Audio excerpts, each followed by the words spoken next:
Hello friends, എല്ലാവർക്കും ഒരിക്കൽ കൂടി നമസ്കാരം. മറ്റൊരു പ്രധാനപ്പെട്ട ടോപ്പിക്കാണ് നമ്മൾ ഇന്ന് ഡിസ്കസ് ചെയ്യുന്നത്. നമ്മളുടെ ഇന്ത്യയുടെ സേനയെക്കുറിച്ചാണ്. നമുക്കറിയാം, ലോകത്തിലെ ഏറ്റവും പവർഫുൾ ആയിട്ടുള്ള സേനകളിലൊന്നാണ് ഇന്ത്യയുടെ നമ്മളുടെ മിലിറ്ററി എന്ന് പറയുന്നത്. അമേരിക്കയും ചൈനയും റഷ്യയും കഴിഞ്ഞാൽ നാലാമതായിട്ട്, അല്ലെങ്കിൽ നാലാമത്തെ സ്ഥാനത്തൊക്കെ നിലകൊള്ളുന്ന ഒരു പവർഫുൾ ആയിട്ടുള്ള മിലിറ്ററി അല്ലെങ്കിൽ സൈനിക ശക്തി തന്നെയാണ് ഇന്ത്യ എന്ന കാര്യത്തിൽ ആർക്കും സംശയമില്ല. നമുക്കതെല്ലാം അഭിമാനം ഉണ്ടാക്കുന്ന കാര്യമാണ്.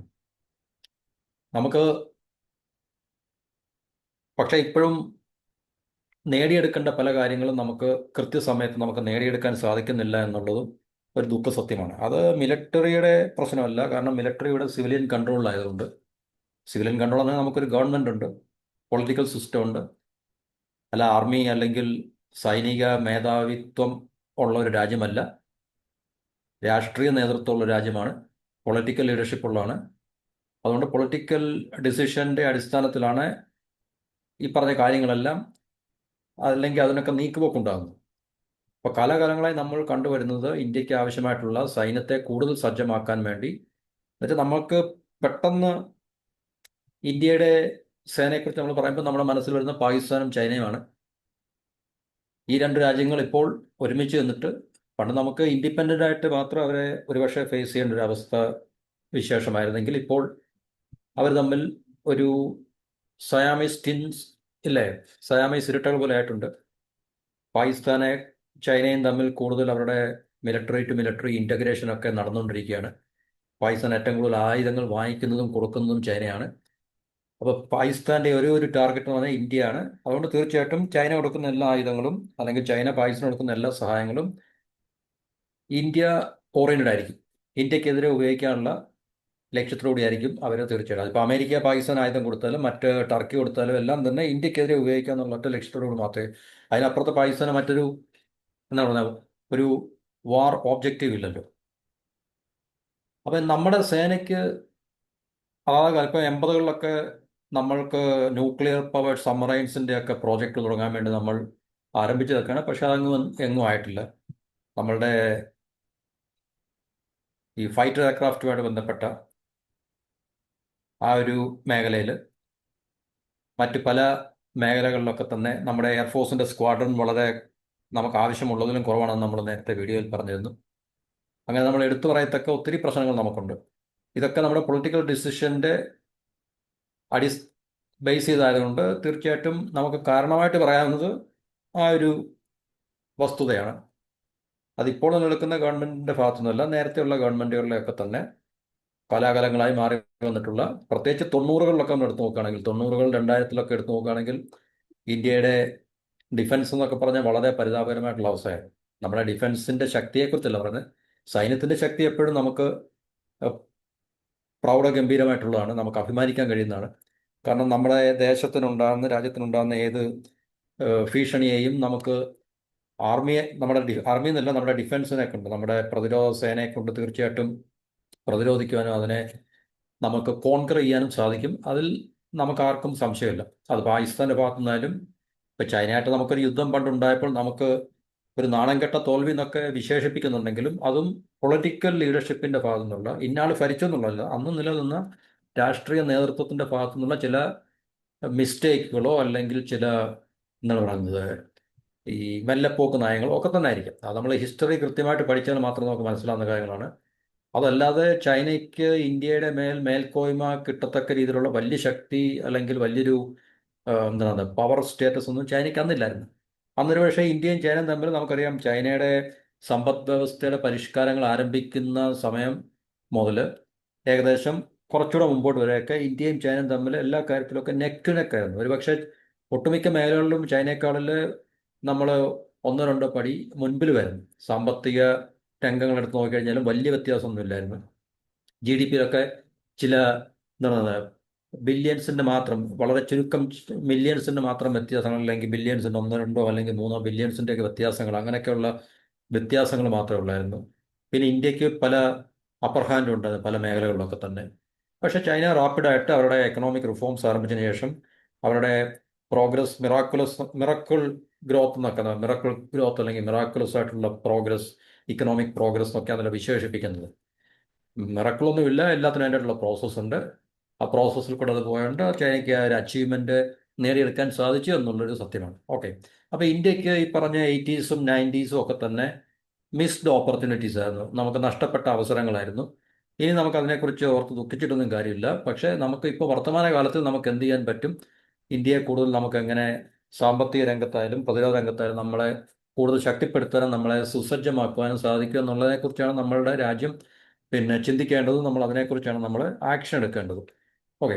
അപ്പോൾ ഇന്ത്യയുടെ ശക്തിയെക്കുറിച്ച് നമുക്ക് ആർക്കും സംശയമില്ല. പ്രതിരോധപരമായിട്ട് നമുക്ക് വളരെ പവർഫുൾ ആയിട്ട് നല്ല ലോകത്തിലെ ഏറ്റവും ബെസ്റ്റ് എയർഫോഴ്സുകളിലൊന്നാണ് ഇന്ത്യൻ എയർഫോഴ്സും പൈലറ്റ്സും ഒക്കെ തന്നെ. ഒരുപക്ഷെ ഇസ്രായേലി അല്ലെങ്കിൽ അതുപോലെ ഈ അമേരിക്കൻ പൈലറ്റ്സിനെ പോലൊക്കെ തന്നെ അല്ലെങ്കിൽ അതിനേക്കാളൊക്കെ മുൻപിൽ നിൽക്കത്തക്ക രീതിയിലുള്ള പ്രാഗൽഭ്യമുള്ള പൈലറ്റുമാരാണ് നമ്മുടെ ഇന്ത്യൻ എയർഫോഴ്സിനുള്ളത്. അതുപോലെ നമ്മുടെ ആർമിക്കും ഏറ്റവും വളരെ എന്താണ് പറയുന്നത് വാർ എഫിഷ്യൻ്റ് ആയിട്ടുള്ള അല്ലെങ്കിൽ ഫൈറ്റ് വർത്തി ആയിട്ടുള്ള ആർമിയാണ് നമുക്കുള്ളത്. കാരണം നമ്മൾ 1947 മുതൽ ഇങ്ങോട്ട് പാകിസ്ഥാൻ ഉള്ളതുകൊണ്ട്, താങ്ക്സ് ടു പാകിസ്ഥാൻ അല്ലേ, പാകിസ്ഥാൻ ഉള്ളതുകൊണ്ട് നമ്മൾ എപ്പോഴും എൻഗേജ് ആണ് നമ്മുടെ ആംഡ് ഫോഴ്സ് എന്ന് പറഞ്ഞാൽ. ചൈനയ്ക്ക് അങ്ങനെയുള്ള ഓപ്പർച്യൂണിറ്റി ഒന്നുമില്ല. അതുകൊണ്ട് നമുക്കറിയാം ചൈനയും ഈവൻ പാകിസ്ഥാനും ചൈനയും തമ്മിലൊരു ആർമി ടു ആർമി കോൺഫ്രണ്ടേഷൻ ഉണ്ടായാലും ചൈനയുടെ ആർമി എണ്ണത്തിൽ കൂടുതലാണെങ്കിലും പക്ഷേ എഫിഷ്യൻസിയുടെ കാര്യത്തിലും മറ്റ് ഈ എന്താണ് പറയുന്നത് യുദ്ധം ചെയ്തുള്ള എക്സ്പീരിയൻസ് വെച്ചിട്ടുള്ള ഉം, നേട്ടങ്ങളുടെ കാര്യത്തിലായാലും പാകിസ്ഥാൻ ചൈനയെ കുണ്ടിക്കടിച്ച് ഓടിക്കും എന്നുള്ള കാര്യത്തിൽ സംശയങ്ങളൊന്നുമില്ല. കാരണം ചൈനയ്ക്ക് യുദ്ധം ചെയ്ത് പരിചയമില്ല, അവരുടെ ആർമി ഇതുവരെ അൺയൂസ്ഡ് ആണ് ശരിക്കും പറഞ്ഞത്. പക്ഷേ ഇന്ത്യയുടെയും പാകിസ്ഥാൻ്റെയൊക്കെ ആർമി എന്ന് പറഞ്ഞിട്ട് അന്ന് മുതൽ ഇന്ന് വരെ കോൺസ്റ്റന്റ് ആയിട്ട് ഇന്റേണലായിട്ടും പ്രത്യേകിച്ച് പാകിസ്ഥാൻ ഇന്റേണലായിട്ടും ഇന്ത്യ ഈ പറഞ്ഞ കാശ്മീരിലും ഒക്കെ നമ്മൾ എപ്പോഴും എൻഗേജ്ഡ് ആയതുകൊണ്ടും പാകിസ്ഥാനായിട്ടുള്ള യുദ്ധങ്ങൾ നടന്നിട്ടുള്ളതുകൊണ്ടും ഒക്കെ തന്നെ നമുക്ക് തീർച്ചയായിട്ടും ഒരു എന്താ പറയുന്നത് മേൽക്കൈയുണ്ട് അല്ലെങ്കിൽ ഒരു അപ്പർ ഹാൻഡ് ഉണ്ട്. നമ്മൾ വളരെ എഫിഷ്യൻ്റ് ആണ്. നമ്മൾ വളരെ എന്താ പറയുന്നത് വളരെ പ്രാഗൽഭ്യമുള്ള ഒരു ആംഡ് ഫോഴ്സ് ആണ്. അത് ലോകത്തിൻ്റെ ഈ പറഞ്ഞ പവർഫുൾ ആയിട്ടുള്ള ഡിഫൻസ് ഫോഴ്സിൻ്റെ അല്ലെങ്കിൽ മിലിറ്ററി ഫോഴ്സിൻ്റെ ലിസ്റ്റ് എടുക്കുമ്പോൾ തീർച്ചയായിട്ടും ഇന്ത്യക്ക് ഈ പറഞ്ഞ മൂന്ന് രാജ്യങ്ങൾ കഴിഞ്ഞെങ്കിലും നമുക്ക് അമേരിക്ക റഷ്യ ചൈന അല്ലെങ്കിൽ അമേരിക്ക ചൈന റഷ്യ ഇപ്പോൾ കഴിഞ്ഞിട്ട് നമുക്ക് മൂന്നാമത്തെ സ്ഥാനം നാലാമത്തെ സ്ഥാനമൊക്കെ നമുക്ക് എപ്പോഴും കാത്തു സൂക്ഷിക്കാൻ കഴിയുന്നുണ്ട്. ഒന്നാമത്തെ കാര്യം നമ്മൾ സൈസിൽ വലുതാണ്. സൈസ് കൊണ്ട് മാത്രം കാര്യമില്ല, ഈ പറഞ്ഞ കാര്യങ്ങളൊക്കെ കണക്കിലെടുക്കുമ്പോൾ നമ്മുടെ ഇന്ത്യ പ്രതിരോധപരമായിട്ട് വളരെ ശക്തിയുള്ളൊരു രാജ്യമാണ്.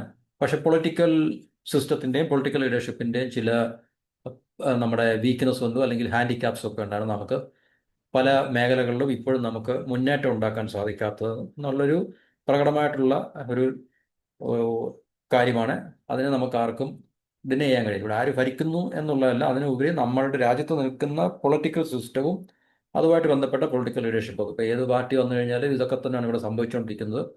ചില മാറ്റങ്ങൾ വളരെ എന്താണ് പറയുന്നത് നമുക്ക് ചില മാറ്റങ്ങളൊക്കെ ഉണ്ടാകുന്നുണ്ടെങ്കിൽ തന്നെയും അതൊന്നും ഇന്ത്യയെ സംബന്ധിച്ച് നമ്മളുടെ ഈ പ്രതിരോധ തന്ത്രപരമായിട്ടുള്ള മേഖലകളിൽ നമുക്ക് അല്പം കൂടെ ഒക്കെ അഗ്രസീവായിട്ടും എന്താണ് കൂടുതൽ പ്രൊവാക്റ്റീവായിട്ടും നമുക്ക് മുമ്പോട്ട് പോകേണ്ട ഒരു കാലമാണ് ഇനിയുള്ളത്. കാരണം ഈ പഴയ പോലെ നമുക്ക് ഈ വെയിറ്റ് ആൻഡ് സീ ഗെയിമൊന്നും കളിച്ചിട്ട് നമുക്ക് പ്രത്യേകിച്ച് നേട്ടമൊന്നും ഉണ്ടാക്കാനില്ല. അപ്പോൾ ഇവിടെ പറയാൻ പോകുന്നത് ഇപ്പം ലോകത്ത് ഡെഡിക്കേറ്റഡ് ആയിട്ടുള്ള റോക്കറ്റ് മിസൈൽ ഫോഴ്സ് ഉള്ളത്, മിസൈൽ ഉണ്ടെന്നുള്ളതല്ല, അതായത് ഈ റോക്കറ്റ് മിസൈൽ ഫോഴ്സ് ഇപ്പോൾ ആർമിയെ പോലെ എയർഫോഴ്സിനെ പോലെ നേവിയെ പോലെ അതുപോലെ ഒരു ഫോഴ്സ് ഉള്ളത്, റോക്കറ്റ് മിസൈൽ ഫോഴ്സ് ഉള്ളത് ഇപ്പം മൂന്ന് രാജ്യങ്ങൾക്കാണ്. നമ്പർ 1 ചൈനയാണ്. കാരണം ചൈന വലിയ രാജ്യമായതുകൊണ്ടും അവർക്ക് ഈ പറഞ്ഞ മറ്റ് പല നേട്ടങ്ങൾ ഉണ്ടായതുകൊണ്ടും. അതുപോലെ തന്നെ ഇറാന്. ഇപ്പം പിന്നെ ഓപ്പറേഷൻ സിന്ധുവിന് ശേഷം പാകിസ്ഥാൻ അവർക്ക് ഇന്ത്യയിൽ നിന്ന് ഈ പറഞ്ഞ ശക്തമായിട്ടുള്ള തിരിച്ചടിയും പ്രഹരവും കിട്ടിയതിൻ്റെ വെളിച്ചത്തിൽ അടിസ്ഥാനത്തിൽ അവർ പെട്ടെന്ന് തന്നെ ഒരു ഡെഡിക്കേറ്റഡ് മിസൈൽ റോക്കറ്റ് ഫോഴ്സ് അവർ സ്വരൂപിച്ചു എന്നാണ് നമുക്കറിയാൻ സാധിക്കുന്നത്. ഇപ്പോൾ ഇന്ത്യയും ഇപ്പോഴല്ല, ഇന്ത്യയിൽ ഇത് കുറേ കാലമായിട്ട് ഈ പറഞ്ഞ നിർദ്ദേശവും അല്ലെങ്കിൽ ഈ പറഞ്ഞ സജഷനും ഒക്കെ ഗവൺമെൻറ്റിൻ്റെ മുമ്പിലേക്ക് വെക്കുന്നുണ്ട്. പക്ഷേ ഇതുവരെ ആരും മൈൻഡ് ചെയ്തില്ല എന്നുള്ളതാണ് അതിൻ്റെ വസ്തുത. അതാണ് ഞാൻ മുമ്പേ പറഞ്ഞത്, നമ്മുടെ പൊളിറ്റിക്കൽ സിസ്റ്റത്തിൻ്റെ ലീഡർഷിപ്പിൻ്റെ ഒക്കെ അപക്വത കൊണ്ടോ അല്ലെങ്കിൽ അവരുടെ ഈ ഹാൻഡിക്യാപ്പ് എന്ന് പറയത്തില്ലേ, ലീഡർഷിപ്പിലുള്ള ഹാൻഡിക്യാപ്പ്, ആ പോരായ്മ കൊണ്ടൊക്കെ തന്നെയാണ് നമുക്ക് തീർച്ചയായിട്ടും ഇങ്ങനെയുള്ള ഈ പ്രോഗ്രസ് അല്ലെങ്കിൽ ഏറ്റവും നമുക്ക് കാലത്തിനനുസരിച്ച് കുറെ കൂടിയൊക്കെ നമുക്ക് ഫാസ്റ്റായിട്ട് നമ്മുടെ സൈന്യത്തെ സജ്ജമാക്കുവാനുള്ള ഒരു അവസരം നഷ്ടപ്പെടുന്നത്. അപ്പോൾ ആർമി ചീഫാണ് ഈ അടുത്ത സമയത്ത് വെളിപ്പെടുത്തിയത്. കാരണം താമസിയാതെ ഒരു പക്ഷേ ഇന്ത്യയിൽ ഇതുപോലെ ഡെഡിക്കേറ്റഡ് ആയിട്ടുള്ളൊരു റോക്കറ്റ് കം മിസൈൽ ഫോഴ്സ് ഉണ്ടാക്കിയെടുക്കുവാനുള്ള സാധ്യതയുണ്ട്. അത് എന്താണെന്ന് ചോദിച്ചു കഴിഞ്ഞാൽ നമ്മുടെ അയൽരാജ്യമായിട്ടുള്ള പാകിസ്ഥാനിലും അതുപോലെ തന്നെ ചൈനയിലും ഇത് വളരെ എന്താണ് പറയുന്നത് ഓൾറെഡി ഓപ്പറേഷണൽ ആയി കഴിഞ്ഞു. ചൈനയിൽ നേരത്തെ മുതലുണ്ട്. ചൈനയുടെ റോക്കറ്റ് ഫോഴ്സ് എന്ന് പറഞ്ഞാൽ ലോകത്തിലെ ഏറ്റവും വളരെ പവർഫുൾ ആയിട്ടുള്ള റോക്കറ്റ് ഫോഴ്സാണ്. ഒരുപക്ഷെ ആ ഒരു ഒറ്റ ഫോഴ്സ് കൊണ്ട് തന്നെ അവർക്ക് അവരുടെ ശത്രു രാജ്യം എന്ന് പറയുന്നത്, അല്ലെങ്കിൽ അവർ യുദ്ധം ചെയ്യുന്ന ഒരു രാജ്യത്തെ അവർക്ക് പൂർണ്ണമായിട്ടും കീഴ്പ്പെടുത്താൻ സാധിക്കുമെന്നുള്ളതാണ് നമുക്ക് മനസ്സിലാക്കാൻ സാധിക്കുന്നത്. അതുപോലെ ഇറാൻ ലോകത്തിലെ ഏറ്റവും പൊട്ടൻ്റ് ആയിട്ടുള്ള വളരെ പ്രഹരശേഷിയുള്ള ഒരു മിസൈൽ ഫോഴ്സാണ് ഇറാൻ്റെ എന്ന് പറയുന്നത്. അതുകൊണ്ടാണ് തീർച്ചയായിട്ടും മിഡിൽ ഈസ്റ്റിൽ ഈ പറഞ്ഞ അമേരിക്കയായാലും ഇസ്രായേലായാലും കഴിഞ്ഞ ഈ കുറേ മാസങ്ങൾക്ക് മുമ്പ് ഇസ്രായേലും ഇറാനും തമ്മിൽ യുദ്ധം നടന്നെങ്കിലും പൊതുവേ നമുക്ക് ഈ ഇറാൻ്റെ ഈ മിസൈൽ റോക്കറ്റ് ഫോഴ്സ് അല്ലെങ്കിൽ അവരുടെ ശക്തിയെ നമ്മൾ കണക്കിലെടുക്കുമ്പോൾ ഇസ്രായേലിന് അത്ര പെട്ടെന്ന് ഇറാൻ്റെ മുകളിൽ മേൽക്കോയ്മ നേടാൻ സാധിക്കത്തില്ല എന്നുള്ളൊരു തിരിച്ചറിവ് എല്ലാ രാജ്യങ്ങൾക്കും ഉണ്ട്. അതുകൊണ്ടാണ് ഇപ്പോൾ ഈ ഇത്രയൊക്കെ പ്രൊവോക്കേഷനും അല്ലെങ്കിൽ ട്രംപിൻ്റെ ഭാഗത്തു നിന്നും ഒക്കെ തന്നെ ഇസ്രായേലിൻ്റെ ഭാഗത്തു നിന്നൊക്കെ തന്നെ ഒരു യുദ്ധത്തിന് വേണ്ടിയുള്ള മുറവിളി കൂട്ടിയിട്ടും മറ്റ് മിഡിൽ ഈസ്റ്റിലെ രാജ്യങ്ങളൊക്കെ തന്നെ ഇതിനകത്തിൽ സഹകരിക്കാതിരുന്നതും, അതുപോലെ തന്നെ അവർ ട്രംപിനോടും അല്ലെങ്കിൽ ബെഞ്ചമിൻ നെതന്യാഹുവിനോടും പറഞ്ഞ് ഇത് ഇറാനെ ആക്രമിക്കുന്ന ഒരു സാധ്യത ഇല്ലാതാക്കിയത്. കാരണം ഒരു യുദ്ധം തുടങ്ങിക്കഴിഞ്ഞാൽ ഒരു ഓൾ ഔട്ട് വാർ ആണെങ്കിൽ തീർച്ചയായിട്ടും ഇറാന്റെ ഭാഗത്തു നിന്ന് വളരെ ശക്തമായിട്ടുള്ള തിരിച്ചടി ഈ പറഞ്ഞ സൗദി അറേബ്യക്കായാലും ഈവൻ UAE, ഖത്തർ, അമേരിക്കയുടെ ബേസുള്ള എല്ലാ സ്ഥലങ്ങളിലും. കാരണം നേരത്തെ ഉണ്ടായിട്ടുള്ള 10-14 ദിവസത്തെ ഇറാൻ ഇസ്രായേൽ വാർ പോലെ ആയിരിക്കത്തില്ല ഇനി ഉണ്ടാകുന്ന യുദ്ധം എന്നുള്ള ഒരു പൂർണ്ണമായിട്ടുള്ള വളരെ യുക്തിപരമായിട്ടുള്ള തിരിച്ചറിവ് ഈ പറഞ്ഞ രാജ്യങ്ങൾക്കൊക്കെ, ഈവൻ അമേരിക്കയ്ക്ക് പോലും അറിയാം ഒരു യുദ്ധം ഉണ്ടായിക്കഴിഞ്ഞാൽ, ഇറാനുമായിട്ട് യുദ്ധം ഉണ്ടായിക്കഴിഞ്ഞാൽ അത്ര എളുപ്പം അത് വിചാരിക്കുന്ന രീതിയിൽ കൊണ്ടെത്തിക്കാൻ പറ്റത്തില്ല എന്നുള്ളൊരു തിരിച്ചറിവാണ്. അപ്പോൾ അത് എന്തുകൊണ്ടാണെന്ന് ചോദിച്ചു കഴിഞ്ഞാൽ ഈ ഇറാൻ്റെ ഈ പറഞ്ഞ ഒരു റോക്കറ്റ് ഫോഴ്സ് വളരെ മാരകമായിട്ടുള്ള പ്രഹരശേഷിയുള്ള ഈ പറഞ്ഞ റോക്കറ്റ് ഫോഴ്സ് അവർക്ക് സ്വന്തമായിട്ടുള്ളതുകൊണ്ടാണ്. ഓപ്പറേഷൻ സിന്ദൂർ, അതുപോലെ തന്നെ ഈ ഉക്രൈൻ കോൺഫ്ലിക്റ്റ്, മിഡിൽ ഈസ്റ്റിലെ കോൺഫ്ലിക്റ്റിലെല്ലാം ഇപ്പം നമുക്കറിയാം യുദ്ധത്തിൻ്റെയൊക്കെ രൂപവും ഭാവവും ഒക്കെ പഴയതിലൊക്കെ മാറിയിട്ടുണ്ട്. അതെപ്പോഴും മാറുമല്ലോ, കാരണം കാലം പുരോഗമിക്കും തോറും ഇല്ലേ, കൂടുതൽ കൂടുതൽ ടെക്നോളജി പുരോഗമിക്കും തോറും അത്യാധുനികമായിട്ടുള്ള സാങ്കേതിക വിദ്യകൾ ഉപയോഗിച്ചിട്ടുള്ള ആയുധങ്ങൾ രംഗത്ത് വരുന്തോറും യുദ്ധത്തിൻ്റെ രീതികളും മോഡൽസും എല്ലാം മാറും. നേരത്തെ ഉള്ളതുപോലെ നമുക്കിപ്പം ഒരു രാജ്യത്തെ ഒരു ആർമിയെ ഉപയോഗിച്ച് നമുക്ക് എന്നുവെച്ചാൽ മാൻപവർ ഉപയോഗിച്ച് നമുക്ക് എന്നുവെച്ചാൽ പട്ടാളക്കാർ അതിർത്തിയിൽ നിന്ന് വെടിവെച്ച് അങ്ങോട്ടും ഇങ്ങോട്ടും വെടിവെച്ച് യുദ്ധം ചെയ്യുന്ന ഒരു സാഹചര്യം അല്ല ഇപ്പോൾ. ഏറെക്കുറെ no contact, age of no contact warfare. അതായത് നമ്മുടെ രാജ്യത്ത് നിന്നുകൊണ്ട് തന്നെ നമുക്ക് അവരുടെ ഇപ്പം നമ്മുടെ എയർഫോഴ്സ് എയർപ്ലെയിൻ ഉപയോഗിച്ച്, ഫൈറ്റർ എയർക്രാഫ്റ്റ് ഉപയോഗിച്ച് നമ്മൾ പാകിസ്ഥാനിലേക്ക് പോകുമ്പോഴാണ് അവരുടെ അതിർത്തി ലംഘിച്ചെന്നൊക്കെയുള്ള പരാതി വരുന്നത്. നമുക്കിപ്പോൾ അങ്ങനെയുള്ള വിഷയങ്ങളൊന്നുമില്ല, കാരണം ഡ്രോണുകളും മിസൈലുകളും റോക്കറ്റുകളും ഒക്കെ ഉള്ളത് കൊണ്ട് അവർ കാര്യം നടത്തിക്കോളും. അതുപോലെ തന്നെ നമുക്ക് ഇപ്പം ഫൈറ്റർ എയർക്രാഫ്റ്റ് ഉപയോഗിച്ച് തന്നെ ആയാലും ശരി, നമ്മളുടെ അതിർത്തിക്കുള്ളിൽ നിന്നുകൊണ്ട് തന്നെ നമുക്ക് തീർച്ചയായിട്ടും ഈ പറഞ്ഞ പ്രിസിഷൻ ഗൈഡഡ് ബോംബ്സും മിസൈലും ഒക്കെ ഉപയോഗിച്ച് ഈ പറഞ്ഞ പാകിസ്ഥാൻ്റെ ഇന്റീരിയർ ടാർഗറ്റ് നമുക്ക് കൃത്യമായിട്ട് കൊണ്ടുപോയി ബോംബിടാനും മിസൈൽ വർഷിക്കാനും ഒക്കെ സാധിക്കും. അപ്പോൾ അങ്ങനെ ഇന്ത്യയുടെ പാകിസ്ഥാൻ്റെ കാര്യം മാത്രമല്ല, ടോട്ടലി വാർഫെയർ ചേഞ്ച് ആയിട്ടുണ്ട്. അതുകൊണ്ട് തീർച്ചയായിട്ടും ഇനിയുള്ള കാലം ഇതുപോലെ ഡെഡിക്കേറ്റഡ് ആയിട്ടുള്ള ഒരു റോക്കറ്റ് കം മിസൈൽ ഫോഴ്സ് വളരെ അത്യാവശ്യമാണ്. ഇതൊരു ലോങ് പെൻഡിങ് ഡിമാൻഡുമാണെന്ന് അദ്ദേഹം പറയുന്നുണ്ട്. എന്ന് പറഞ്ഞാൽ വളരെ കാലമായിട്ട് ഇത് ഈ ഡിഫൻസിൻ്റെ ഭാഗത്തുനിന്ന് ഉണ്ടായിട്ടുണ്ട്, പക്ഷേ നമ്മുടെ പൊളിറ്റിക്കൽ ലീഡർഷിപ്പ് ഇതിന് കാര്യമായിട്ടുള്ള ശ്രദ്ധ കൊടുത്തില്ല. പാകിസ്ഥാൻ്റെയും ചൈനയുടെയും ഭാഗത്തു നിന്നുള്ള ഈ പറഞ്ഞ ഇനിയും ഉണ്ടാകാൻ പോകുന്ന യുദ്ധം നേരത്തെ വളരെ അടുത്ത കാലം വരെ 2 ഫ്രണ്ട് വാർ ആയിരിക്കും എന്നാണ് പറഞ്ഞത്. ഇപ്പോൾ 3 ഫ്രണ്ട് വാറിലേക്ക് മാറ്റിയിട്ടുണ്ട്. അതായത് ബംഗ്ലാദേശിനൊക്കെ ഉൾപ്പെടുത്തിക്കൊണ്ട് പാകിസ്ഥാനും ഒക്കെ തന്നെ അവർ പറയുന്നത് ഇനി ഇന്ത്യയോടുള്ള യുദ്ധം ഉണ്ടായിക്കഴിഞ്ഞാൽ, നേരത്തെ സിംഗിൾ ഫ്രണ്ട് ആയിരുന്നു പാകിസ്ഥാൻ ഇന്ത്യ കോൺഫ്രണ്ടേഷൻ, അതിനുശേഷം ചൈനയും പാകിസ്ഥാനും തമ്മിൽ ഒരു കോംബോ ആയിട്ട് 2 ഫ്രണ്ട് വാർ ആയിരുന്നു. ഇപ്പോൾ 3 ഫ്രണ്ട് ബംഗ്ലാദേശിനൊക്കെ ഉൾപ്പെടുത്തിക്കൊണ്ട് ഇനി ഇന്ത്യ, പാകിസ്ഥാൻ പറയുന്നത് ഇനി ഇന്ത്യ ഏതെങ്കിലും മിസ്അഡ്വഞ്ചറിന് മുതിരുകയാണെങ്കിൽ പഴയ പോലെ ആയിരിക്കില്ല, 3 ഫ്രണ്ട് വാർ ആയിരിക്കും. ഇന്ത്യ അതോട് വളരെ കരുതലോടെ എന്നുള്ളതാണ് പാകിസ്ഥാൻ പറയുന്നത്. ഓക്കെ, ബംഗ്ലാദേശ് നമുക്ക് തൽക്കാലം ഒഴിവാക്കാം, പക്ഷേ പാകിസ്ഥാൻ്റെയും ചൈനയുടെയും ഭാഗത്തു നിന്നുള്ള ത്രെട്ടിനെ നമുക്ക് ഒഴിവാക്കാൻ പറ്റത്തില്ല. അറ്റ്ലീസ്റ്റ് പാകിസ്ഥാനാണ് നമ്മളോട് യുദ്ധം ചെയ്യുന്നതെങ്കിൽ തന്നെയും ചൈനയുടെ എല്ലാ അസിസ്റ്റൻസും അല്ലെങ്കിൽ സഹായങ്ങളും പാകിസ്ഥാൻ ഉണ്ടാകുമെന്നുള്ള കാര്യത്തിൽ നമുക്ക് സംശയമൊന്നുമില്ല.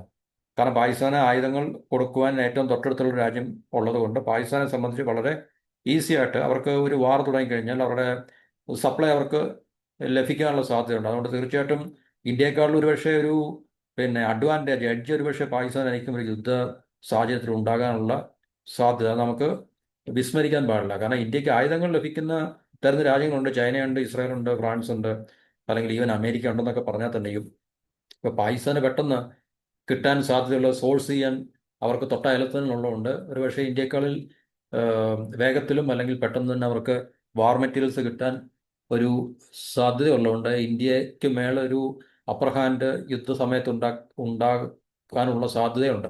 ഓക്കെ, എനിവേ ഈ പറഞ്ഞ രണ്ട് രാജ്യങ്ങളും ചൈനയ്ക്ക് ഓൾറെഡി വളരെ പവർഫുൾ ആയിട്ടുള്ള റോക്കറ്റ് ഫോഴ്സ് ഉണ്ട്. പാകിസ്ഥാൻ ഈ ഓപ്പറേഷൻ സിന്ധുവിന് ശേഷം അവരുടെ സേനയ്ക്ക് ഇതുപോലൊരു ഡെഡിക്കേറ്റഡ് ഉള്ള റോക്കറ്റ് മിസൈൽ ഫോഴ്സിനെ അവർ രൂപീകരിച്ചിട്ടുണ്ട്. അപ്പോൾ അതിൻ്റെ വെളിച്ചത്തിലാണ് ഇന്ത്യക്ക് ഇപ്പോൾ ഇത് വളരെ അത്യാവശ്യമായിട്ട് നമ്മൾ ഓൺ വാർ ഫൂട്ടിംഗ് എന്ന് പറയത്തില്ല, യുദ്ധകാലാടിസ്ഥാനത്തിൽ ഇങ്ങനൊരു പിന്നെ റോക്കറ്റ് ഫോഴ്സിൻ്റെ ആവശ്യം ഈ ഇന്ത്യയുടെ ആർമി ചീഫ് ഈ കഴിഞ്ഞ ദിവസങ്ങളിൽ അതിനെക്കുറിച്ച് പറഞ്ഞിട്ടുള്ളത്. അപ്പോൾ ഇന്ത്യ ഇറാനെ നോക്കി പഠിക്കണം. ഇറാൻ ലോകത്തിലെ ഏറ്റവും ലാർജസ്റ്റ്, അതുപോലെ തന്നെ മോസ്റ്റ് പൊട്ടൻ മിസൈൽ ഫോഴ്സ് എന്ന് പറയുന്നത്, ഏറ്റവും പ്രഹരശേഷിയുള്ള വളരെ പവർഫുൾ ആയിട്ടുള്ള ഒരു മിസൈൽ ഫോഴ്സ് ഇറാനുണ്ട് എന്നാണ് പറയുന്നത്. അത് സത്യമാണോ?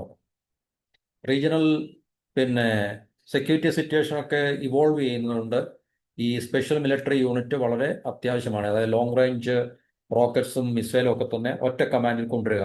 ആർമി അല്ല, നേവി അല്ല, എയർഫോഴ്സിൻ്റെ അല്ല, ഇത് മൂന്നും നമുക്ക് സെപ്പറേറ്റ് ആയിട്ടുള്ള വിങ്സ് ആണല്ലോ. അതുപോലെ തന്നെ ഒരു ഫോഴ്സ്, റോക്കറ്റ് ഫോഴ്സ് അല്ലെങ്കിൽ മിസൈൽ ഫോഴ്സ് ഉണ്ടാകണമെന്നാണ് പറയുന്നത്. അപ്പോൾ അതുകൊണ്ട് ഇന്ത്യയിൽ ഇപ്പോൾ അതിനെക്കുറിച്ചുള്ള ഒരു എന്താണ് പറയുന്നത് സജഷൻ വളരെ ശക്തമായിട്ട് വരികയാണ്, പ്രത്യേകിച്ച് നമ്മുടെ ഡിഫൻസിൻ്റെ ഭാഗത്തുനിന്ന്. അപ്പോൾ ഈ പറഞ്ഞൊരു ഡിഫൻസിൻ്റെ റിക്വയർമെൻറ്റ് വളരെ നമുക്കറിയാം. നേരത്തെ ഇത് ഡിഫൻസ് പറഞ്ഞിട്ടുണ്ടെന്നാണ് പറയുന്നത്. അപ്പം ഇവിടുത്തെ ലീഡർഷിപ്പ്, പൊളിറ്റിക്കൽ ലീഡർഷിപ്പ് അതിനൊന്നും കാര്യമായിട്ടുള്ള ശ്രദ്ധ കൊടുക്കാത്തതിന് കാരണം നമുക്കറിയാം ഇവിടുത്തെ പൊളിറ്റിക്കൽ ലീഡർഷിപ്പിൻ്റെ കൾച്ചറും അങ്ങനെയൊക്കെ തന്നെ. ഇപ്പോൾ ആ ഭരണത്തിൽ നിന്നുള്ള ഒരു പക്ഷേ അവരതിന് കാര്യമായിട്ടുള്ള ഒരു ശ്രദ്ധ കൊടുക്കാറില്ല. പക്ഷേ നമ്മുടെ അയൽരാജ്യമായിട്ടുള്ള പാകിസ്ഥാൻ എപ്പോഴും നമ്മളെക്കാളിൽ കൂടുതൽ മിലിറ്ററിലി അവർ പ്രിപ്പയർഡ് ആയിരിക്കും, സജ്ജവുമായിരിക്കും എന്നുള്ളൊരു യാഥാർത്ഥ്യങ്ങളുണ്ട്. അപ്പോൾ ഇന്ത്യയിലെ മിസൈൽ റോക്കറ്റ് ഇൻവെൻട്രി ഒക്കെ ഇപ്പോൾ ഹാൻഡിൽ ചെയ്യുന്നത് corps of army defence, AAD എന്ന് പറയുന്നൊരു സിസ്റ്റമാണ്. അതുപോലെ തന്നെ ആർട്ടിലറി റെജിമെൻറ്റ്സ് ആണ്.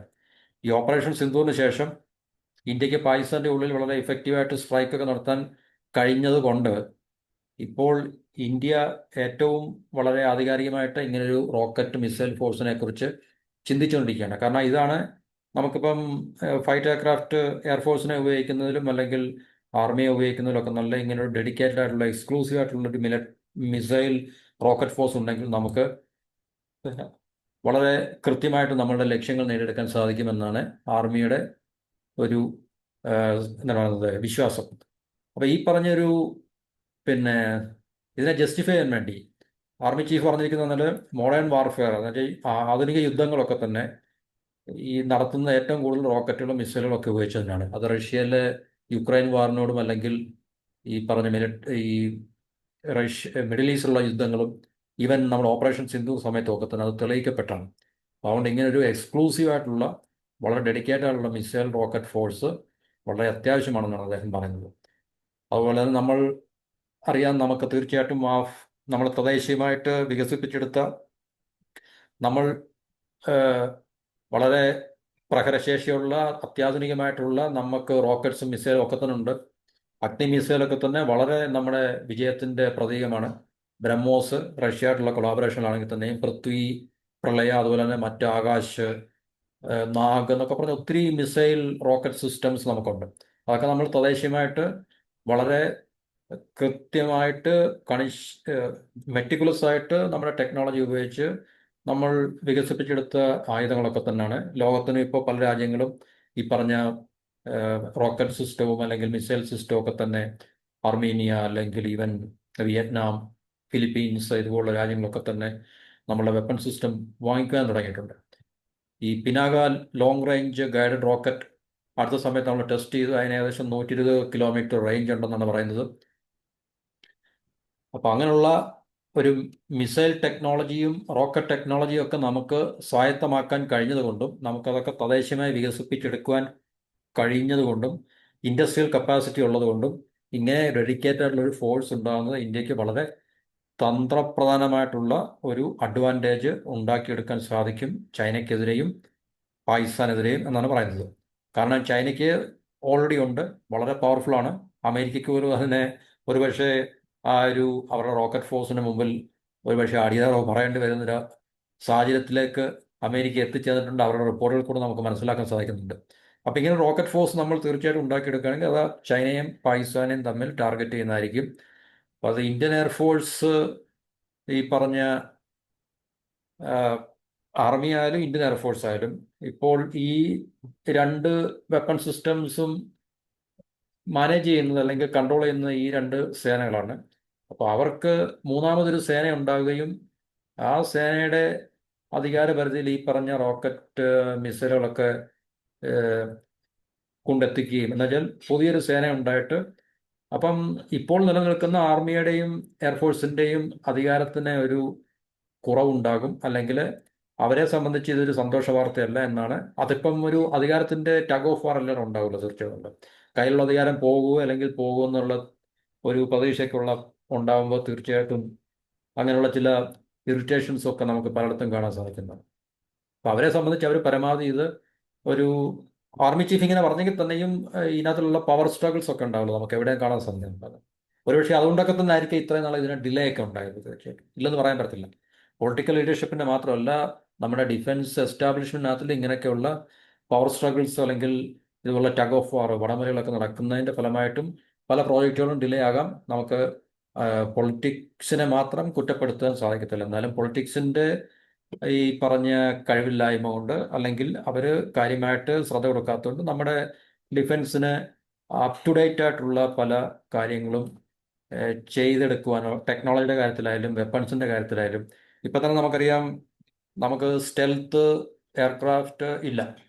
നമുക്ക് സ്വന്തമായിട്ട് വികസിപ്പിച്ചെടുക്കണമെങ്കിൽ ഇനിയും സമയമെടുക്കും. ഒരു ദശാബ്ദമെങ്കിലും നമുക്ക് വേണ്ടി വരും. നമുക്ക് മറ്റ് സ്റ്റെൽത്തുള്ള രാജ്യങ്ങളിൽ നിന്ന് മേടിക്കാനുള്ള തീരുമാനം പോലും ഇതുവരെ ആയിട്ടില്ല. പാകിസ്ഥാൻ ഓൾറെഡി ചൈനയിൽ നിന്ന് അവർക്ക് സ്റ്റെൽത്തിൻ്റെ പല സ്ക്വാഡുകളും അവർ ഏകദേശം കിട്ടാനുള്ള ഒരു ധാരണയാക്കുക അല്ലെങ്കിൽ അതിനുള്ള സാധ്യത അവർ വളരെ അടുത്താണ്. അപ്പോൾ അങ്ങനെ ഒരു സ്റ്റെൽത്ത് എയർക്രാഫ്റ്റ് പാകിസ്ഥാന് കിട്ടിക്കഴിഞ്ഞാൽ ഈ എയർ സുപ്പീരിയോറിറ്റിയിൽ അവർക്ക് നമ്മളെക്കാളിൽ ഒരു മികച്ച എഡ്ജ് കിട്ടും എന്നുള്ള കാര്യത്തിൽ ഒരു ബാലൻസ് ഓഫ് പവർ അവർക്ക് ഫേവറായിട്ട് കിട്ടും. അല്ലെങ്കിലും ട്രഡീഷണലി പാകിസ്ഥാൻ ഇപ്പം ഒരു അറ്റ്ലീസ്റ്റ് കോൾഡ് വാർ ടൈമിൽ പാകിസ്ഥാന് തന്നെയായിരുന്നു നമ്മളെ മിലിറ്ററി ബാലൻസ് ഓഫ് പവറിൽ, പ്രത്യേകിച്ച് എയർഫോഴ്സ് ഒക്കെ എടുക്കുമ്പോൾ മിലിറ്ററി ബാലൻസ് ഓഫ് പവർ വളരെ ഫേവറായിട്ട് പാകിസ്ഥാന് മാത്രമായിരുന്നു. അതിനുശേഷമാണ് പാകിസ്ഥാൻ 90-ന് ശേഷം അമേരിക്ക പാകിസ്ഥാൻ ഈ ബന്ധങ്ങൾ വളരെ ലൂസൺ ചെയ്യാൻ തുടങ്ങിയ ശേഷമാണ് പാകിസ്ഥാന് ആ ഒരു എഡ്ജ് നഷ്ടപ്പെടുകയും പിന്നെ ഗ്രാജുവലി ഇന്ത്യക്ക് ഒരു പക്ഷേ അത് ഉണ്ടാക്കിയെടുക്കാൻ സാധിക്കുകയും ചെയ്തത് ഈ ഒരു കാലഘട്ടത്തിന് ശേഷമാണ്. കോൾഡ് വാർ ടൈമിലൊക്കെ ഇന്ത്യ വളരെ പരിതാപകരമായിട്ടുള്ള അവസ്ഥയിലായിരുന്നു. റഷ്യൻ സോവിയറ്റ് യൂണിയനും നമുക്ക് തരുന്ന ആയുധങ്ങൾ ഒഴിച്ചു കഴിഞ്ഞാൽ നമുക്ക് പാകിസ്ഥാനായിട്ടുള്ള മിലിറ്ററി ബാലൻസ് ഓഫ് പവറിൽ അവർക്ക് തന്നെയായിരുന്നു നേരിയ അപ്പർ ഹാൻഡ് അല്ലെങ്കിൽ ഒരു മേൽക്കോയ്മ എന്ന് നമുക്ക് പറയേണ്ടി വരും നമുക്ക്. അപ്പം ഇവിടെയും നമുക്ക് ഇങ്ങനെയുള്ള വളരെ വൈറ്റലായിട്ടുള്ള തന്ത്രപരമായിട്ടുള്ള തീരുമാനങ്ങൾ നമ്മൾ വൈകുകയാണെങ്കിൽ ഒരുപക്ഷെ തീർച്ചയായിട്ടും പാകിസ്ഥാന് വീണ്ടും ഇതുപോലുള്ള പ്രത്യേകിച്ച് എയർഫോഴ്സിൻ്റെ കാര്യത്തിലാണ്. എയർഫോഴ്സിൻ്റെ അതിലിപ്പോൾ അവർക്കൊരു ഈ മിസൈൽ റോക്കറ്റ് ഫോഴ്സ് ഉള്ളതുകൊണ്ട് തീർച്ചയായിട്ടും ഇന്ത്യക്ക് അതില്ലെങ്കിൽ ഇന്ത്യക്ക് അത് വലിയൊരു ഭീഷണിയായിരിക്കും, ചലഞ്ചായിരിക്കും. അതുകൊണ്ട് തീർച്ചയായിട്ടും ഇന്ത്യക്ക് ഉണ്ടാക്കി എടുത്തു കഴിഞ്ഞാൽ ഒരുപക്ഷെ ലോകത്തിലെ വളരെ പിന്നെ ഏറ്റവും ചൈന കഴിഞ്ഞാൽ നമുക്ക് ഉണ്ടാക്കിയെടുക്കാൻ കഴിയുന്ന ഏറ്റവും വലിയ റോക്കറ്റ് ഫോഴ്സ് ഇന്ത്യക്ക് ആയിരിക്കും എന്നുള്ള കാര്യത്തിൽ നമുക്ക് സംശയിക്കാൻ വരത്തില്ല. ചൈനയെ സംബന്ധിച്ച് അവരുടെ നമുക്കറിയാം ആർമി, എയർഫോഴ്സ്, നേവി 3 ഫോഴ്സ്. അപ്പോൾ ചൈനയിൽ people's liberation army rocket force എന്നുണ്ട്. എന്നുവെച്ചാൽ ഈ 3 സേന കൂടാതെ റോക്കറ്റ് ഫോഴ്സ്, അവരുടെ സേന അറിയപ്പെടുന്ന പീപ്പിൾസ് ലിബറേഷൻ ആർമി എയർഫോഴ്സ്, അതായത് അവരുടെ ഡിഫൻസിനെ അറിയുന്ന പീപ്പിൾസ് ലിബറേഷൻ ആർമി എന്നാണ്. നമ്മുടെ ഇന്ത്യൻ ഡിഫൻസ് എന്ന് പറയുന്നത് ഇന്ത്യൻ മിലിറ്ററി എന്ന് പറഞ്ഞതുകൊണ്ട്. പിന്നെ എയർഫോഴ്സിനെ പറയുന്ന people's liberation army air force, people's liberation army navy, ഇങ്ങനെയാണ്. ഇപ്പോൾ റോക്കറ്റ് ഫോഴ്സിനെ പറയുന്ന PLARF, അതായത് പീപ്പിൾസ് ലിബറേഷൻ ആർമി റോക്കറ്റ് ഫോഴ്സാണ്.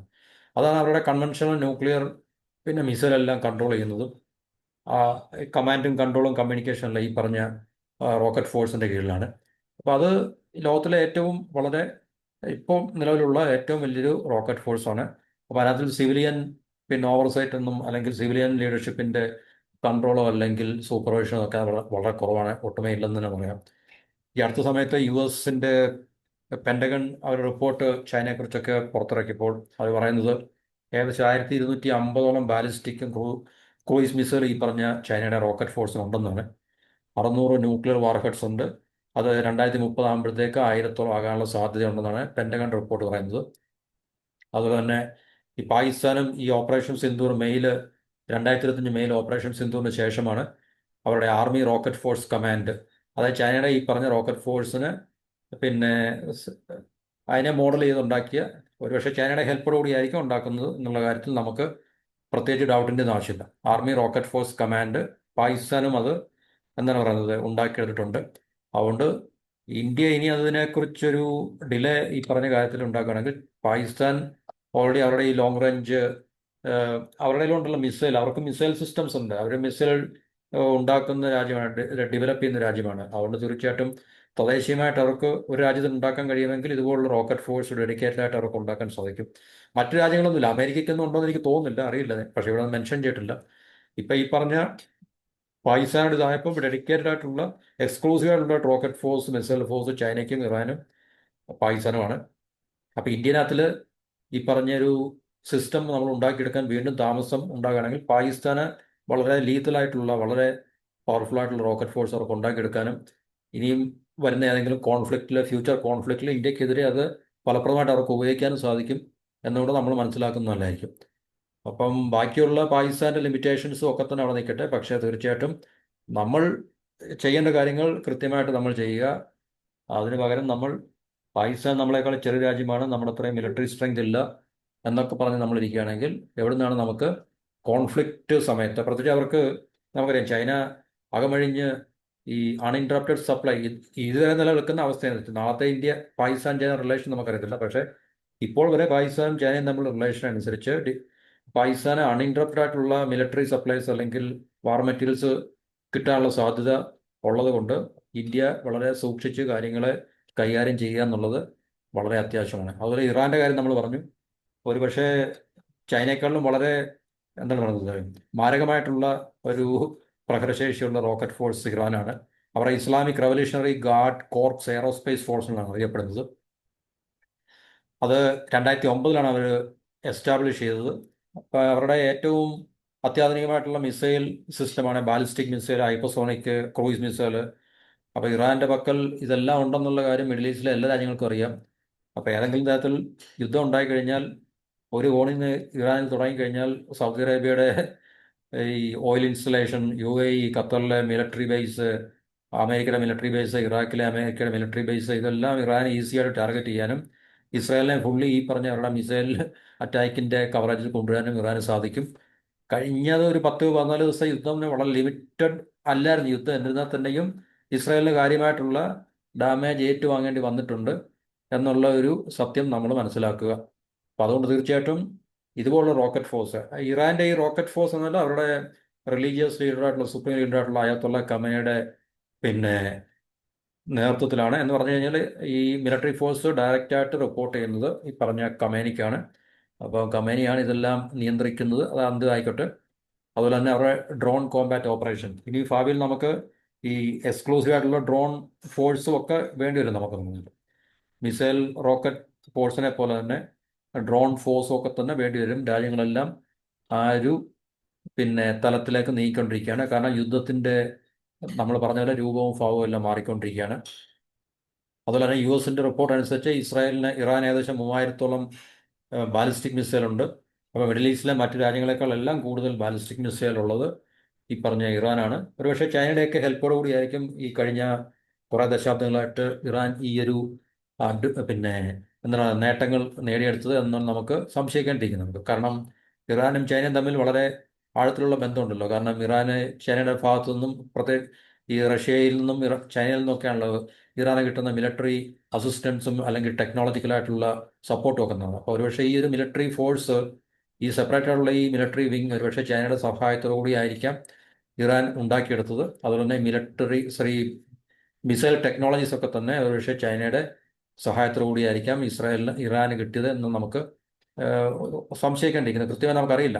അപ്പോൾ അതുകൊണ്ട് തീർച്ചയായിട്ടും ഇന്ത്യയെ സംബന്ധിച്ച് ഇങ്ങനെ ഒരു ഡെഡിക്കേറ്റഡ് ഫോഴ്സ് വളരെ അത്യാവശ്യമാണ്.